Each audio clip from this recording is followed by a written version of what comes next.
સરસ મજાનો ભાતીગળ લોકમેળો તરણેતર હું ધાંગધ્રાથી તરણેતરનો મેળો માણવા માટે આવ્યો છું। વર્ષોથી સુરેન્દ્રનગરની અંદર લોકલ ભાતીગળ આ લોકમેળો છે, જેમાં પોતાના ભાતીગળ લોકોનો ખૂબ જ સરસ મજાનું પ્રોત્સાહન આપવામાં આવે છે। અહીંયા દોહા,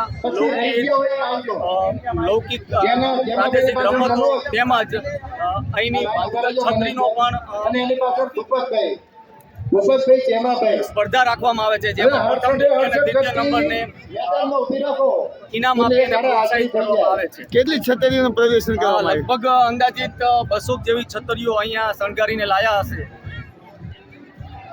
તરણેતરના મેળા વિશેનું મહત્વ? તરણેતરનો મેળો એક ખૂબ જ ઐતિહાસિક મહત્વ છે। અહીંયા તરણેતર દાદાનું મંદિર છે, જ્યાં પાંચમના દિવસે પોતાનું સ્નાન કરવાનું ખૂબ જ મહત્વ અહીંયા રહેલું છે। મોટાભાઈ, આજ પાંચમનો દિવસ છે, તો આજે ભાવિક ભક્તોએ શું આજે કહ્યું તેને તે મહાદેવના સાનિધ્યમાં આવી? અહીંયા આવનારા હરિભક્તો મહાદેવજીના જે કુંડ છે ત્યાં આવીને સ્નાન કરે છે, દર્શન કરે છે અને પોતાની શ્રદ્ધા અહીંયા બતાવે છે।